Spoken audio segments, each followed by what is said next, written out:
Glória a Deus. Cumprimento os irmãos, as irmãs, com a paz do Senhor. Amém. Meus irmãos, motivo de alegria estarmos aqui nessa noite.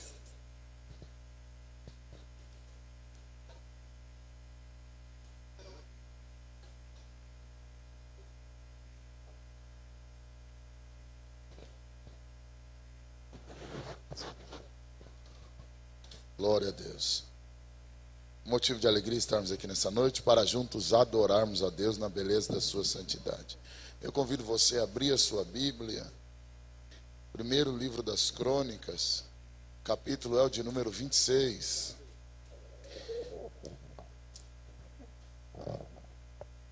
Primeiro livro das Crônicas,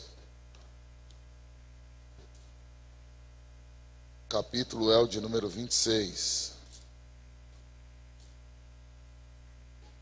Eu gostaria de ler alguns versículos da palavra do Senhor. Enquanto você vai encontrando, quero louvar a Deus pela vida do pastor da igreja, pastor Jaime César, que Deus continue abençoando, fazendo fecundo o vosso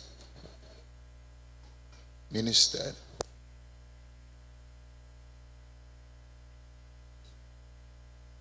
Glória a Deus. Em nome de Jesus. Também sua esposa, irmã Zeni, que Deus em Cristo abençoe, irmã Kelly, todas as irmãs do ciclo de oração de uma forma completa, que Deus em Cristo continue vos abençoando em nome de Jesus. Pastor Claudevon e todos os demais que têm nos auxiliado, nos ajudado nessa estadia que nós estamos aqui. Uma alegria rever o pastor Jacques, que Deus em Cristo continue abençoando o Senhor. E leva um abraço ao pastor Ari também, em nome de Jesus. Os irmãos encontraram o texto bíblico, amém? Diz assim a palavra do Senhor. E os filhos de Obed-edom, versículo 4, capítulo 26, versículo 4. E os filhos de Obed-edom foram Semaías o primogênito, Jeozabade o segundo, Joal o terceiro, Sacar o quarto, Natanael o quinto, Amiel o sexto, Issacar o sétimo, Peuletai o oitavo, porque Deus o tinha abençoado. Também a seu filho Semaías nasceram filhos que dominaram sobre a casa de seu pai, porque foram homens valentes. O outro versículo, todos estes foram dos filhos de Obed-edom. Versículo 8. Eles e seus filhos e seus irmãos, homens valentes de força para o ministério. Por todos os 62 de Obed-edom. Versículo 15 também, eu encerro. E a Obed-edom, versículo 15. E a Obed-edom a do sul, e aos seus filhos a casa dos depósitos. Quantos podem dizer amém? Amém. Se assente, por favor.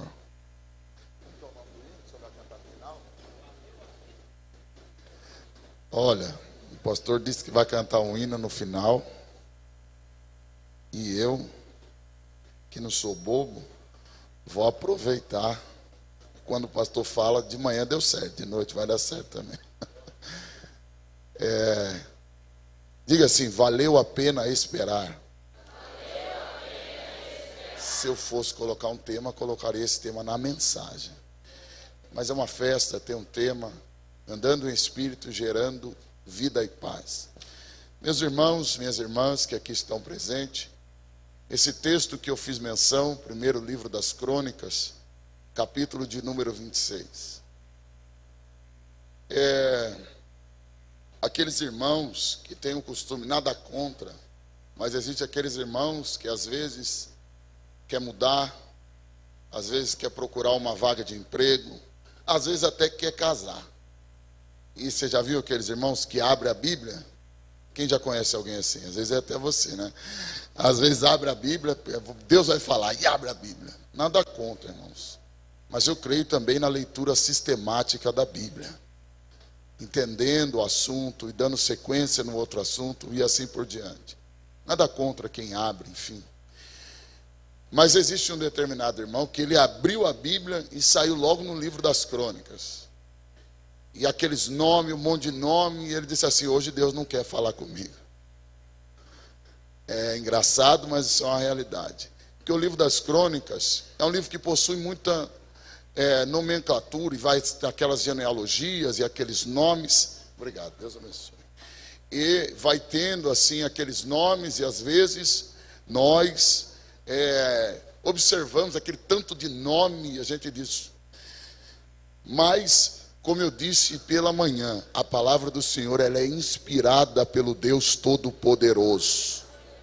Vale a pena dizer que a expressão inspirada, ela quer dizer o sopro de Deus. Foi Deus que foi soprando, Deus que foi designando, dizendo, escreve. Deus que foi designando, Deus que foi determinando. Há aproximadamente 40 escritores que escreveram a Bíblia. Mas, quando eu observo o livro das Crônicas, capítulo 26, existe um pano de fundo introdutório ali nesse assunto, que é sem sombra de dúvida, divisor de águas para ele. E Davi está velho, Davi já está com a idade avançada. E Davi tem um desejo no seu coração que era de construir uma casa para Deus. O desejo do coração de Davi era construir uma casa para Deus. E agora, ele consulta o profeta Natã, diz para Natã, eu quero construir uma casa para Deus habitar. Eu habito em palácio, mas a arca, o Deus Todo-Poderoso, está em cabanas, então eu quero construir uma casa para Deus. O profeta logo de pronto diz para Davi, Davi vai e faz segundo o teu coração. Davi vai construir uma casa para Deus, mas diz a Bíblia Sagrada que naquele instante, um pouco mais depois, Deus falou com o profeta e Deus disse para o profeta, vai lá e disse para Davi, para ele não construir um templo para mim, porque eu chamei Davi para a guerra, para a peleja, ele tem as mãos manchadas de sangue, mas consola ele dizendo que dos seus eu levantarei um, e este vai edificar uma casa de adoração ao meu nome, que era Salomão. Davi ouve a voz de Deus e obedece, mas Davi, como ele era um homem de guerra, de batalha, ele ia para as guerras e ele voltava trazendo espólio de guerra, ou seja, ele voltava trazendo o resultado, da riqueza dos outros povos, ele voltava trazendo essa riqueza para o território que ele era rei, que era o território de Israel, fazendo a nação de Israel ser uma das nações mais ricas naquele tempo. Então ele tinha condição, ele tinha condições, ele tinha amizades com outros reis da época e da região também. Mas o que é interessante é que Davi vai dar direção, além dele dar o sustento financeiro, ele vai dar direção na construção do templo. E diz a Bíblia que Davi vai chamar os levitas, que eram descendentes de Levi, e ele também vai chamar aqueles que faziam parte de uma comissão bem próxima dele. E Davi, ele convoca e ele chama 38 mil. Dos 38 mil, Davi separa 24 mil para um ofício mais braçal. 6 mil ele separa para ser fiscal da obra. 4 mil ele separa para ser cantor. E 4 mil ele separa para ser porteiro. Ainda depois que o templo estivesse pronto, Davi já tinha designado quem seriam os porteiros. E dentre a escolha de Davi, estava um homem que é tão emblemático na Bíblia, que os irmãos conhecem e já ouviram muita mensagem sobre ele, que é Obed-edom. O capítulo 26 é a seleção dos porteiros, e logo no versículo 4 está escrito que Deus, ele separou Obed-edom. E ele conta um pouco da história de Obed-edom, desses 8 filhos que ele teve, porque Deus o tinha abençoado. É interessante falarmos um pouco sobre Obed-edom. Obed-edom ele aparece poucas vezes na Bíblia. Se você comparar Obed-edom com Saul, Saul aparece mais vezes que Obed-edom. Mas se alguém lembrar de Saul, você já vai olhar assim e vai dizer, Saul é aquele que foi rebelde contra Deus. Mas quando você se lembra de Obed-edom, você se lembra do quê? Da arca da aliança. Você se lembra de Obed-edom? Não foi, porque antes de eu ler esse texto, se você ainda não leu, você ia lembrar de Obed-edom por causa do quê? Por causa da... não tem outro assunto, a não ser esse. Obed-edom é lembrado por causa da arca.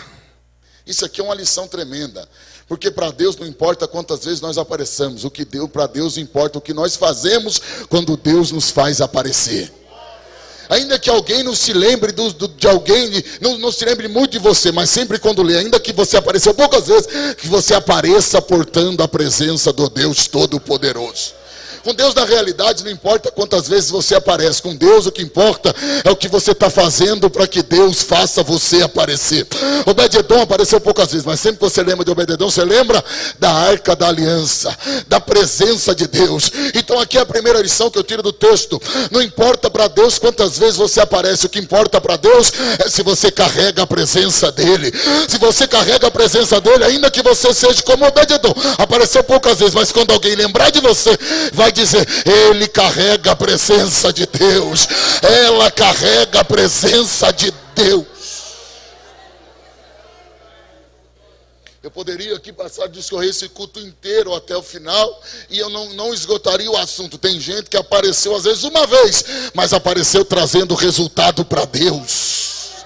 Porque Deus não está à procura de quem aparece muito. Deus está à procura de quem trabalha, de quem executa, de quem se coloca na brecha quando aparece. Eu sei que é a introdução da mensagem, mas estou sentindo uma graça da parte de Deus para liberar uma palavra. Deus vai trazer, vai colocar você em evidência. Mas quando você aparecer, que alguém se lembre de você como alguém que carrega, como alguém que porta, como alguém que recebe a presença do Deus Todo-Poderoso. Olha, você se lembra do copeiro? O copeiro e o padeiro? O copeiro que foi aquele que levou o nome de José lá para Faraó. Foi ele. Não sei nem o nome dele, mas sei de uma coisa: se o copeiro não tivesse levado o nome dele lá, apresentador, eu conheço alguém, glória, que quando ele é um homem de Deus, ele vai interpretar esse teu sonho. Falar: ele vai. Se ele não vai falar, José estava na prisão, ia morrer na prisão. Mas Deus é Deus. Deus levantou e disse: vai aparecer poucas vezes na Bíblia, mas alguém vai lembrar de você como alguém que facilitou o acesso, que facilitou apareça, mas apareça para produzir. Apareça para produzir. Às vezes, enfim, você vai observar que outros mais aparecem poucas vezes. Você se lembra daquela mulher que um rei se levantou e estava destruindo a nação? E a mulher subiu numa torre. Ela pegou uma mó que era de moer para fazer pão. E o rei estava lá embaixo. Ela pegou a pedra, lançou lá de cima e caiu na cabeça do rei. Ela só aparece poucas vezes, mas se ela não tivesse aparecido, aquele rei não ia morrer. Deus sabe a hora de colocar você em evidência. Deus está preparando, eu estou sentindo uma graça da parte de Deus. Deus está preparando o momento. Deus está preparando o momento na história para você e ver chegar em evidência. Você se lembra daquele moço que tinha 5 pães e 2 peixes? Mas 5 pães e 2 peixes alimentou uma multidão. Qual é o nome dele? Não sei. Apareceu poucas vezes, mas quando apareceu, tinha 5 pães e 2 peixes. Tinha 5 pães e 2 peixes. Ainda que você não está aparecendo, quando Deus te colocar em evidência, tem alguma coisa para entregar, tem alguma coisa para fazer. Você está aparecendo pouco, mas quando você aparecer. Segunda lição que eu tiro do texto é que Obed-edom só aparece por causa da arca da aliança. E o que era a arca da aliança? Deus é Deus de relacionamentos. Deus é Deus de relacionamentos. Se existe uma coisa que Deus gosta, de estar no meio do seu povo. Isso é tão verdade que no livro de Gênesis a Bíblia diz que Deus, na viração do dia, Deus vinha no jardim para receber a adoração do homem. Então Deus é Deus de relacionamento. O pecado entra, o homem se afasta de Deus, mas Deus é Deus de relacionamento. Isso é tão verdade que Jesus em João 14, ele disse assim: olha, não se turbe o vosso coração, crede em Deus, eu vou abreviar, credes também em mim. Na casa de meu pai há muitas moradas, senão eu vos teria dito, eu vou vos preparar lugar. E se eu for vos preparar lugar, virei outra vez e vos levarei para mim mesmo, para que aonde eu estiver estejais vós também. Mas descansa o teu coração, porque eu vou enviar o outro Consolador, e esse estará convosco para sempre. Porque Deus é Deus de relacionamento. Você não adora um Deus que está lá parado. Não, não, Ele está aqui, Ele se move, Ele trabalha, Ele opera, Ele manifesta, porque Deus é Deus de relacionamento. Em todos os períodos bíblicos, Deus vai se manifestando, mostrando que Ele é Deus de relacionamento. A Bíblia diz que lá em Gênesis, Deus se manifestava no altar. E ali tinha dois tipos de pessoas, aqueles que construíam torres e aqueles que construíam altar. Na torre o homem aparecia, mas no altar é o Deus Todo-Poderoso que aparece. Deus está levantando uma geração de construtores de altar. Ainda que você apareça pouco, mas quando você aparecer, você vai aparecer para a glória do Deus Todo-Poderoso. No livro de Êxodo, Deus se manifesta, já não é no altar, Deus se manifesta é no tabernáculo. Deus deu ordem para Moisés sair do Egito, os irmãos conhecem a história. E quando ele estava na trajetória do deserto, Deus foi lá e falou para Moisés subir no monte. Deus deu a direção da casa que ele queria, do tabernáculo. E a Bíblia diz que Deus falou para ele: você vai construir esse tabernáculo para a honra e a glória do meu nome. E a Bíblia diz que esse tabernáculo foi construído no deserto. O tabernáculo ficaria no meio e as nações ficariam em volta deste tabernáculo. Os irmãos conhecem a história bíblica. E esse tabernáculo tinha 3 repartições, com 7 utensílios ali dentro, são os utensílios grandes. E esse tabernáculo foi construído no deserto. Esse tabernáculo era uma casa para Deus. Deus estava dizendo: eu coloquei vocês no deserto, mas a minha presença acompanhará vocês no deserto. Não existe deserto que Deus nos coloque que a presença dele não vai junto. Deus nunca vai te colocar você em uma situação se ele já não estiver junto com você. Então você pode até estar no deserto, mas Deus está mandando você construir uma casa para mim, para minha adoração no deserto. Construíram com 7 utensílios, 3 repartição, lugar santo, ou seja, átrio, pátio, lugar santo e santo dos santos. Lá no Santo dos Santos é onde estava a Arca da Aliança. No pátio ficava 2 utensílios. O primeiro utensílio era o altar de holocausto. Esse altar de holocausto era onde o sacrifício ele era entregue. Esse altar de holocausto era um altar grande, feito de madeira e revestido de bronze. Ele tinha chifres nas pontas do altar. E esse altar era o lugar onde o sacrifício era entregue. Tinha uma grelha. E essa grelha ali, o sacrifício, ele era depositado ali. E ali queimava. E ali ia subindo em adoração ao Deus Todo-Poderoso. Em expiação pelo pecado. E assim por diante. Mas interessante é que neste altar era o altar do sacrifício. Aí Deus falou: construa para mim um altar. Depois do altar tinha uma bacia, que era bacia de bronze também. Onde o sacerdote se lavava. Onde o sacerdote, é interessante, se você for observar o altar, tem várias lições do altar, mas eu quero falar da arca, mas tem várias lições do altar.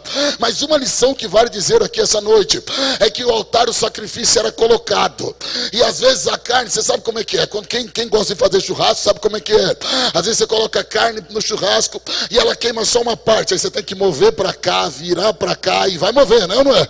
É assim ou não é? Quem faz churrasco, quem trabalha com, quem sabe, você sabe como é que é, você vai movendo daqui, vai movendo ali, para queimar por completo. Assim é também você no altar de Deus. Às vezes Deus vai movendo você para cá, movendo para lá, você não está entendendo o que está acontecendo, mas Deus está usando a minha vida para lhe dizer: eu quero que você entregue o teu corpo em sacrifício vivo, santo e agradável ao Deus Todo-Poderoso. Às vezes Deus está te movendo para cá, para lá, mas tudo está no controle de Deus. Depois desse altar do sacrifício, vinha uma bacia. Essa bacia era feita de bronze. 2 utensílios que não se tinham uma medida certa, que não registra a Bíblia. Óbvio que tinha uma medida, mas a Bíblia não deixa registrado. Era a bacia e o candeeiro, o candelabro conhecido também. Por que a bacia não tinha? Porque a bacia tinha água. E aquele bronze ali era como um espelho que as mulheres se viam. E o sacerdote, para entrar no lugar santo, ele tinha que passar, se lavar nessa bacia, lavar as mãos, os pés, e depois ele poderia entrar na presença do Deus Todo-Poderoso. Agora entenda, é interessante isso daqui, porque aquilo ali era espelho, então ele se lavava e ele se olhava. Ele não dava para ele apontar o erro do outro sacerdote, ele se olhava. Ele dizia, isso aqui está errado, eu tenho que lavar mais aqui, porque era o espelho. E essa bacia, ela representa a palavra do Deus Todo-Poderoso. E essa palavra, ela não tem medida, porque aonde pode ser o mais vil pecador, o poder da palavra, ele vai entrando. Ele vai entrando. E aonde o poder dessa palavra entra, ele vai purificando. Aonde a palavra passa, vai acontecendo purificação. Ele vai purificando.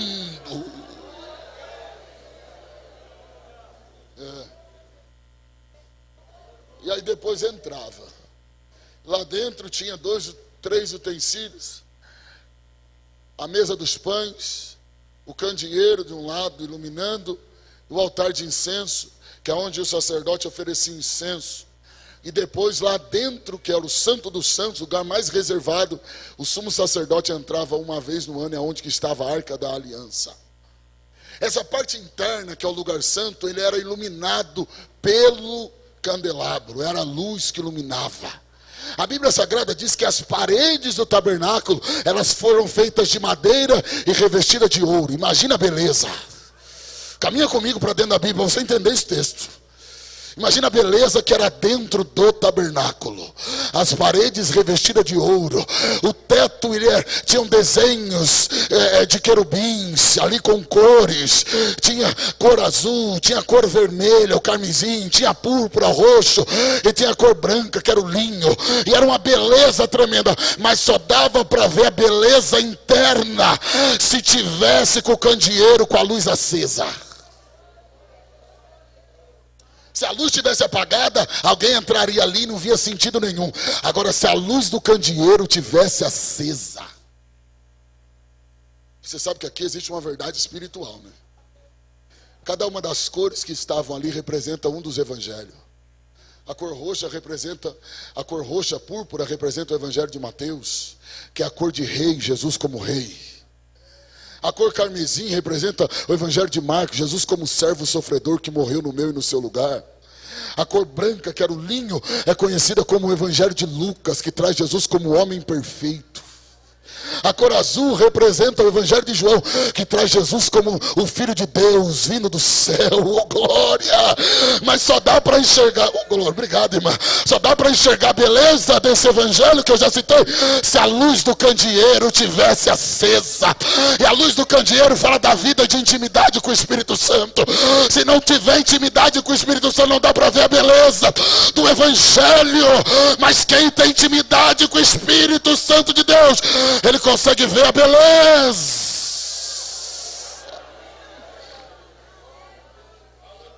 De numa noite como essa, largar a casa, largar tudo e vir para esse culto. É porque você já está com o candeeiro ligado, já está com o candeeiro ligado. Mas tem uma verdade. Nas noites, como nós estávamos comentando até sobre o calor, o frio, enfim, São Paulo está frio, aqui é calor, Cuiabá é calor, e até estava comentando isso aí. E no deserto a temperatura variava, de dia era calor, de noite caía, despencava. E quando caía de noite, o azeite que mantinha a lamparina acesa, esse azeite ele ia endurecendo, pastor Jacques. E quando ele ia endurecendo, sabe o que tinha que fazer? O sacerdote no outro dia, ele pegava uma espivitadeira, ele vinha assim, ó, no candeeiro. Vai voltar a acender. Vai voltar a acender. Vai voltar a acender. A espivitadeira era de ouro, e ela vinha, oh glória, ela vinha para manter as luzes. Aí quando ela vinha, o azeite que estava por baixo, a parte de cima estava endurecida, mas quando ele ia tirando a parte de cima, que era como uma cera, o azeite voltava, a luz, o fogo daqui ia pegando no azeite, no outro fogo ali, e assim ia passando, ia mantendo acesa. Existem coisas, existem noites, que parece que vai apagar a luz de Deus na nossa história, mas existe uma espivitadeira que está descendo sobre a igreja, sobre mim, sobre você essa noite. E a luz vai continuar acesa. Quem sente essa espivitadeira descendo? E Deus está dizendo, essa cera, esse embaraço, esse laço não vai te impedir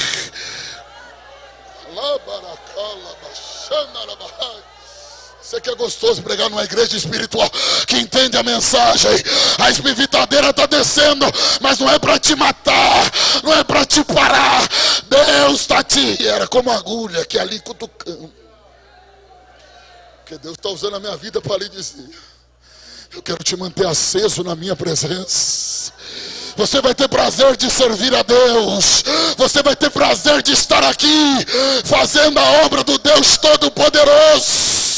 O fogo vai continuar pegando. O fogo vai continuar aceso.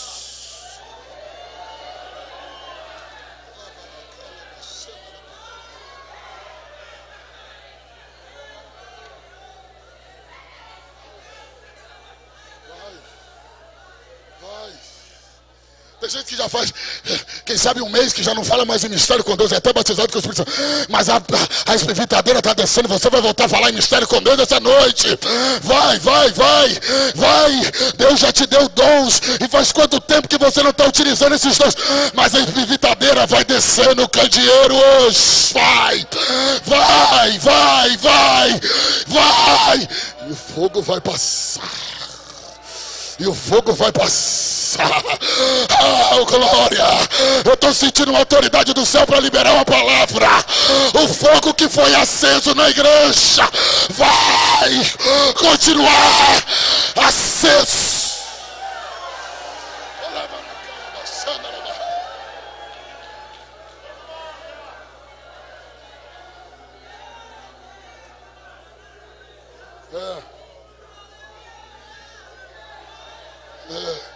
A espivitadeira está descendo. Eu quero chegar na arca, mas a espivitadeira está descendo no candeeiro. A espivitadeira está descendo. Tem gente que já tem sido renovado pela presença de Deus. Já tem gente sendo cheia da presença de Deus. A espivitadeira descendo no candeeiro. Pastor Júlio César, a espivitadeira está descendo.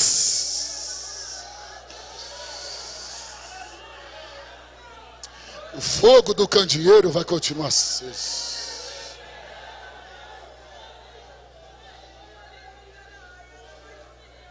Fogo de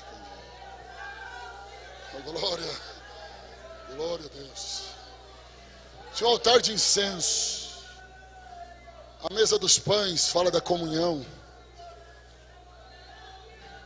O altar de incenso fala da oração. O altar de incenso era o acesso que o sacerdote tinha para entrar no Santo dos Santos. Agora olhe para cá. Para o fogo do altar de incenso continuar aceso, tinha que se passar lá no altar de holocausto, que um dia Deus acendeu, irmãos.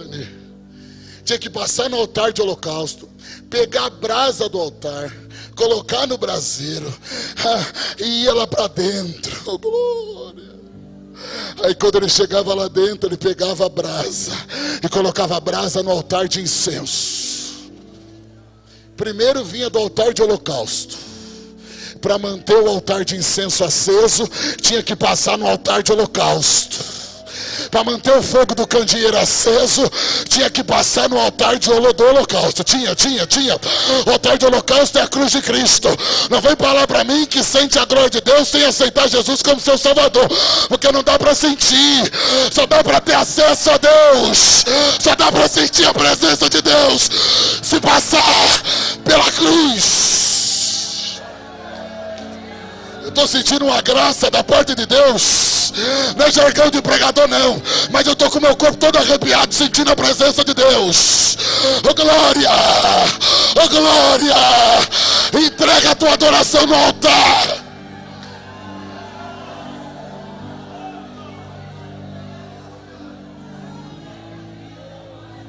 Oh glória, oh glória, oh glória. Passava no altar de holocausto, símbolo da cruz, e ia lá para dentro. Aí lá dentro, ele pegava a brasa e deixava lá no incenso, no altar de incenso, que era um altar grande, quadrado. Tinham também chifres nos lados, era de madeira revestido de ouro. E ali o fogo, ele mantinha-se aceso através da brasa que veio do altar. de holocausto, símbolo da cruz de Cristo. A nossa oração, ela é ouvida por causa do sacrifício que Jesus fez por nós na cruz do Calvário. Representa Jesus como nosso mediador. Mas enfim, poderia falar aqui sobre a ônica, sobre o gálbano, sobre a estoraque, cada um dos três partes do incenso. Mas vamos para dentro, para a Arca da Aliança. Eles foram lá e construíram uma arca. A arca, que era feita de madeira de acácia, também chamada de madeira de citim, era uma madeira dura, cheia de nó. Êxodo capítulo 37, o Senhor diz para Bezaliel. O nome Bezaliel quer dizer sombra de Deus. Oh, glória. E Bezaliel foi o responsável por trabalhar com os utensílios sagrados, colocar, cortar e deixar na medida certa. Aí o Senhor disse assim: pega essa madeira de acácia, que era uma madeira dura, cheia de nó, pesada. Ele diz: pega ela, corta ela da medida certa, 1 côvado e meio de altura, 2 côvados e meio de comprimento e 1 côvado e meio de largura. Constrói ela para mim, constrói ela e reveste. Em Êxodo capítulo 37 diz que ela foi revestida de dentro de ouro e por fora de ouro. Madeira de acácia dura representa a nossa humanidade. A gente é duro, a gente é pesado, era madeira torta que tinha nó. A gente tem nó, a gente tem falha, nós temos defeitos. Mas uma coisa é certa: quando o ouro ele vem por dentro, ele tampa a nossa falha, e quando ele vem por fora, ele também tampa a nossa falha.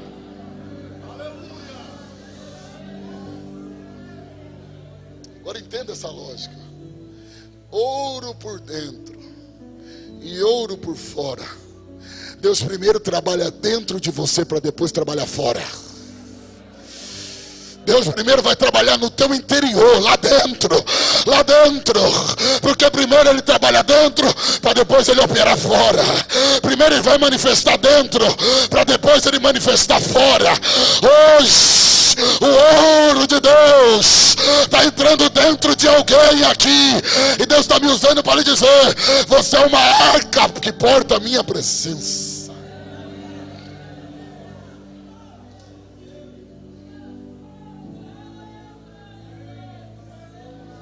Você sabe que ouro por fora e ouro por dentro, existe uma verdade aqui.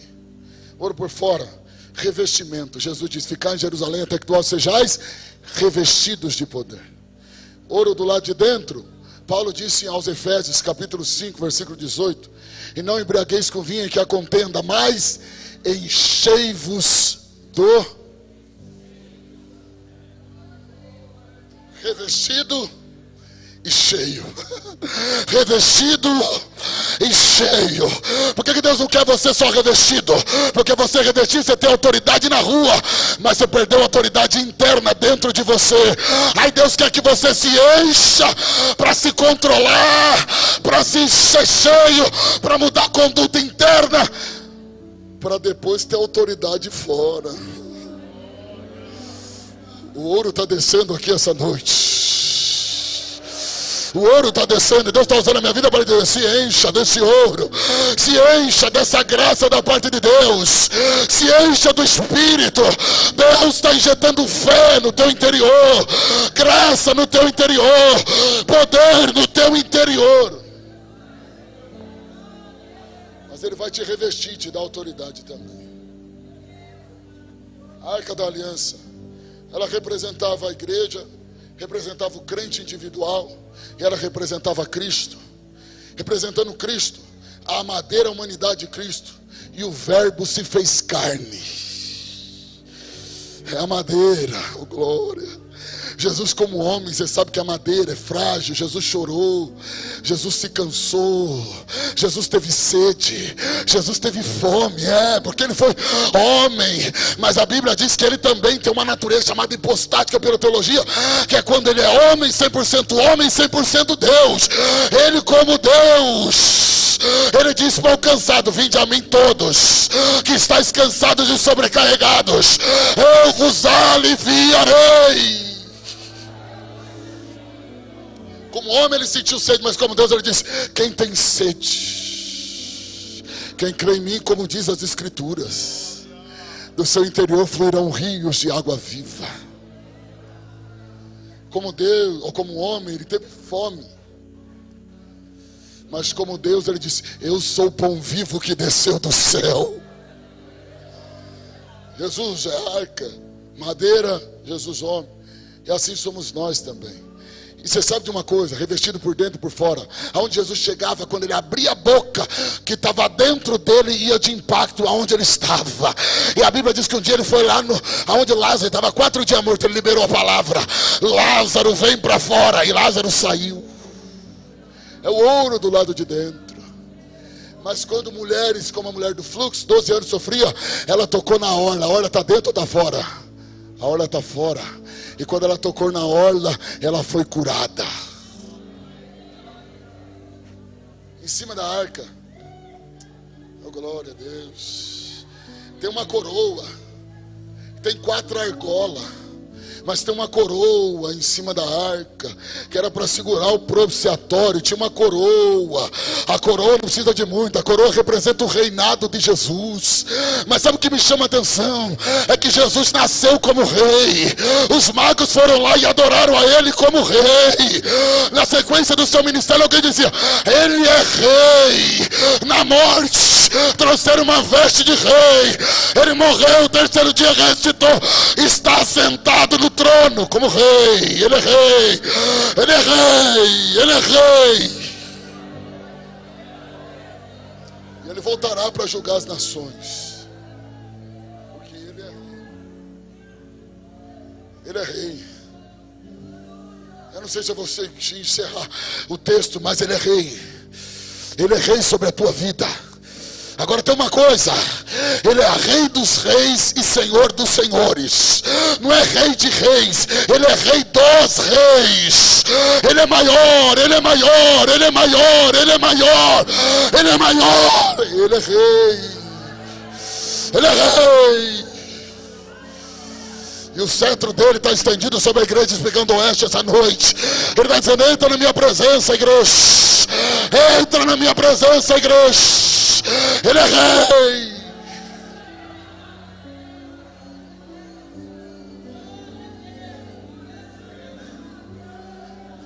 Ele é tanto rei que Isaías disse assim: olha, no ano em que morreu o rei Uzias, o rei da terra, eu vi o Senhor assentado no alto e sublime trono, o rei dos céus. Porque o rei da terra, o reinado dele é efêmero, é passageiro, vem e vai. Mas o reinado dele de eternidade em eternidade. Ele é rei. Ele é rei. A arca da aliança, ela tinha 4 argolas, também representando os evangelhos. Tinha 2 varais para ser carregada ela nos ombros. Dentro da arca tinha 3 utensílios: a vara de Arão que floresceu no deserto, o pote com maná e as tábuas da lei. As tábuas da lei representando a justiça de Deus no meio do seu povo. O pote com maná representando a suficiência. Deus estava dizendo: eu cuido de vocês no deserto. Eu sei quando eu estou pregando, mas eu sei quando Deus está me usando para profetizar. Tem providência de Deus chegando neste teu deserto.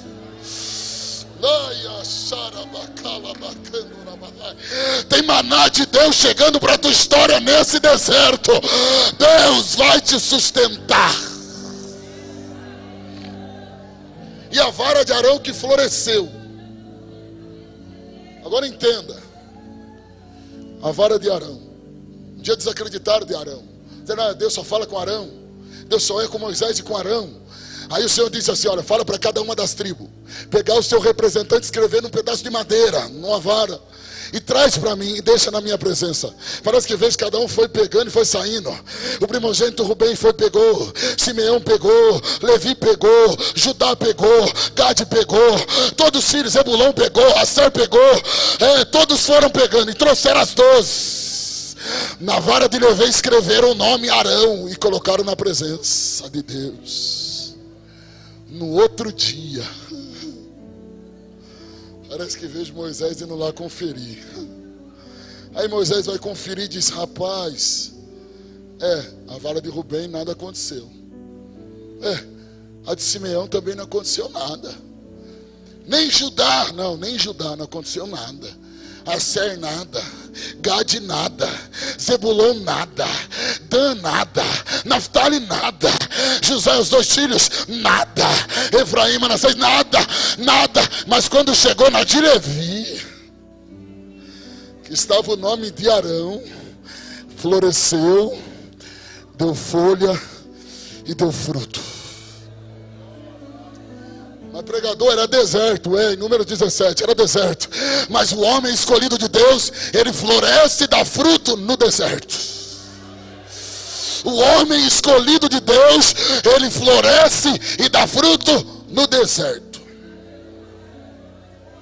Eu sei que não é uma escola bíblica de obreiro, mas é um círculo de oração. Ministério não é flor, ministério é fruto. Chamada não é flor, chamada é fruto. Glória. Eu vou seguir a linha que o pastor falou. O que Deus tem na tua vida não é flor, porque flor é beleza, flor é aparência, mas resultado é o que importa, é fruto. Mas Deus está me usando para falar com alguém. Nesse deserto você vai dar resultado, tua casa vai dar resultado, teu ministério vai dar resultado.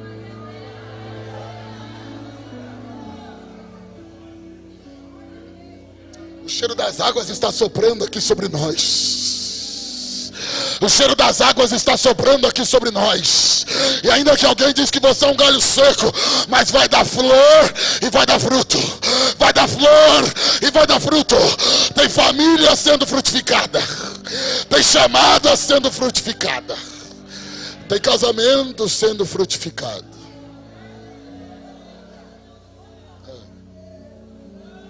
E esses 3 utensílios estavam dentro da arca. Em cima da arca tinha a tampa, que é chamada de propiciatório. E a tampa, que era de ouro maciço. Tinham 2 querubins, um com o joelho pegando no outro, e outro com as asas em cima tocando, fazendo uma aliança. O nome propiciatório quer dizer favorecer. Esse propiciatório, ele recebia uma marca de sangue nas 4 pontas. No dia que o sumo sacerdote oferecia incenso em expiação ao pecado da nação. E aquele propiciatório, o nome propiciatório quer dizer favorecer a Deus, dizendo: a marca do sangue eu vou favorecer eles de ser, caminhar mais um pouco, caminhar mais um pouco, caminhar mais um pouco mais, representando a aliança de Deus. Essa arca, quando ela estava em trânsito, ela recebia algumas mantas, e por fim vinha uma manta azul. E essa manta azul, quando ela estava em trânsito, representando que aonde a arca da aliança estava, Deus estava presente. Aqui eu já vou para outra lição da arca. Aonde a arca estava, acontecia alguma coisa. Na travessia de Jericó, quem foi o primeiro? A Bíblia diz que o Senhor chamou o sacerdote, falou assim: olha, santificai-vos hoje, amanhã o Senhor fará maravilha no meio de vós. Josué falou para o povo. Depois, no outro dia, o Senhor disse assim: eu vou abrir esse Jordão, de alguma maneira diferenciada. Aí o Senhor disse assim: vem os sacerdotes. Pegou ali os levitas, os sacerdotes, colocaram a arca. E a Bíblia diz que os sacerdotes foram levando a arca, 4 sacerdotes. Levando a arca, um numa ponta de lá, o outro na ponta de cá.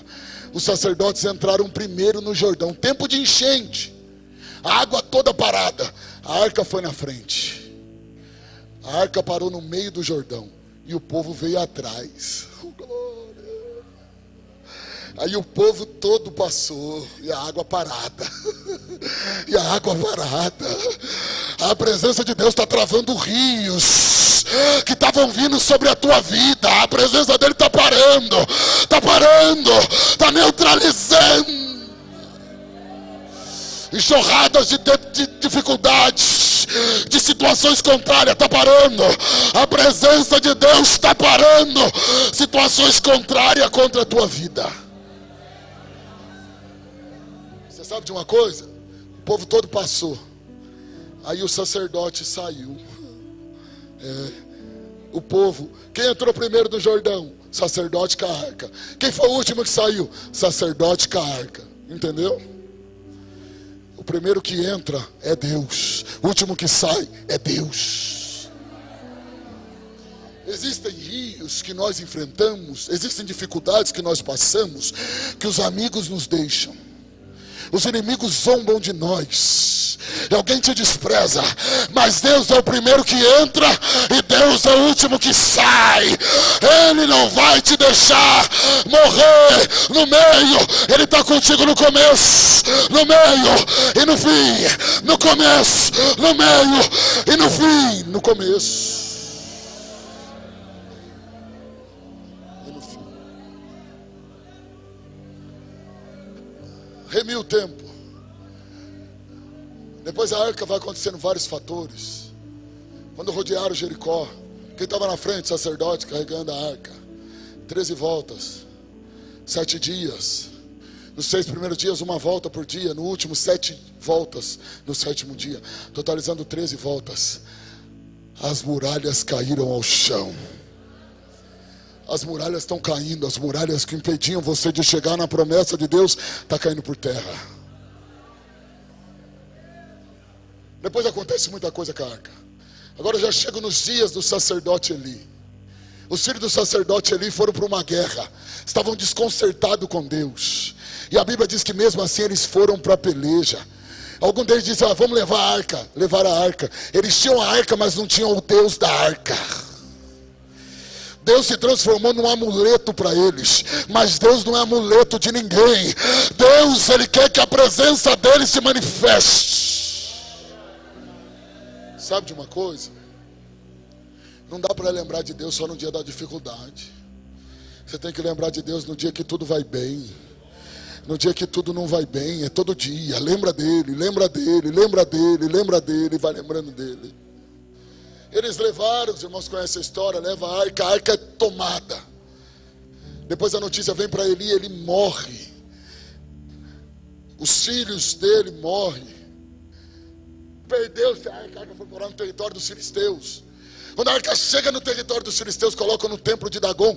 Lá no templo de Dagom diz a Bíblia, Dagom era um deus falso, metade homem, metade peixe.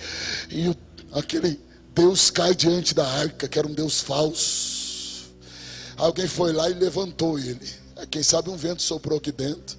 Aí quando levantou, a Bíblia diz que na outra noite caiu, sem a cabeça e sem os braços, diante da arca do Deus Todo-Poderoso.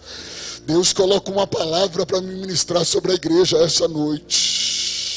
A cabeça fala de inteligência, de operação de planos estratégicos, e as mãos falam de operar aquilo que a cabeça mentalizou.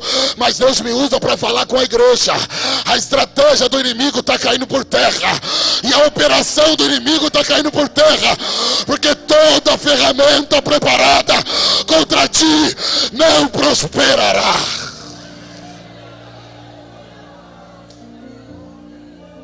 Lá no território dos filisteus vai acontecendo catástrofe. Vem praga de rato, hemorroide, vai acontecendo um monte de catástrofe. Até que então um deles fala, vou devolver a arca. Colocaram lá, eu vou remir aqui. Não vou nem falar da vaca, nada. Mas a arca é devolvida. Quando a arca vai sendo devolvida para quem era de direito. Porque Deus não divide a sua glória com ninguém. Vou falar de novo. Deus não divide a sua glória com ninguém. Quando você vê alguém do mundo usando o nome de Deus, você pode crer, não vai chegar em lugar nenhum, porque Deus não divide a sua glória com ninguém. A glória é dele, o poder é dele,